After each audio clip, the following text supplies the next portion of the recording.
Il y a quand même des gens qu'on voit grandir. Charles et Emmanuel Fourny, c'est des habitués du grand testing. On goûte leur vin depuis avant le grand testing.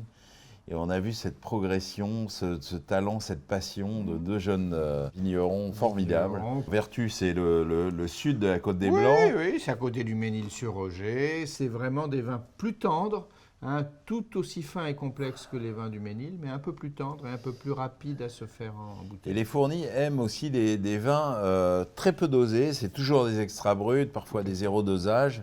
Et ils ont vraiment essayé de comprendre toutes les subtilités de leur terroir avec plein de cuvées.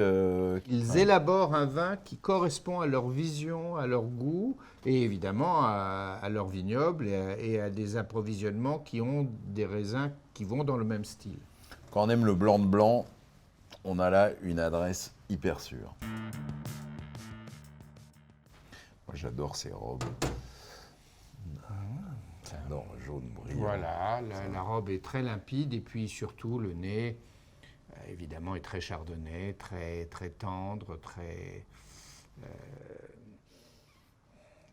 L'autolyse de levure, c'est-à-dire le goût apporté par les levures quand le vin fermente une deuxième fois dans la bouteille, est ici extrêmement précis, extrêmement raffiné. Alors tu as une attaque qui est plutôt en rondeur. Et après, tu as une flèche, c'est quand même un vin extrêmement ciselé, brillant. Ciselé et avec c'est très pur. beaucoup d'élegance, beaucoup de sincérité aussi. Hein. Ouais. C'est le reflet vert qui est très très joli aussi, de la couleur qui nous montre qu'on a affaire vraiment à un chardonnay de race. Ah oui, c'est racé. C'est racé et ça exprime vraiment. Il y a cette tendresse de vertu, mais avec un fond assez extraordinaire. Tout à fait. C'est super. Hein. Alors tu sais, il y a un secret quand même chez les Fournis, c'est l'âge moyen du vignoble. Enfin, c'est l'âge du vignoble. C'est des vignerons et ils ont un vignoble très âgé. Ça, c'est une cuvée où toutes les vignes ont plus de 60 ans. Alors, on dit son nom. C'est exceptionnel pour la Champagne, oui. C'est l'extra brut premier cru, Montevertu, millésimé 2012. Oui, les monts de Vertu. C'est vraiment le cœur de l'appellation Vertu. Moi, j'ai connu la Champagne où, quand les vignes avaient 20 ans d'âge, on les arrachait, hein, quand j'étais jeune journaliste. Alors, des vignes de 60 ans, ça me fait plaisir de retrouver cette qualité de concentration de la matière. Hein, de densité de la matière, d'énergie de la matière. Hein, et ce vin a toutes les qualités de vertu qui, quelquefois, les vertus manquent parfois un peu d'intensité.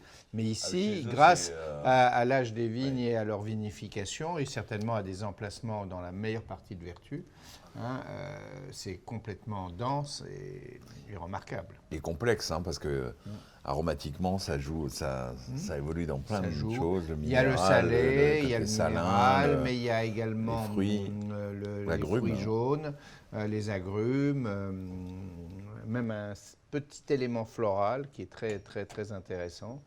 Et surtout l'arrière-bouche. L'arrière-bouche qui a cette solidité, cette tension, ce côté inimitable, hein, des terroirs crayeux, quoi. Et ça, c'est un vin qu'on a vraiment envie d'essayer avec plein de gastronomie.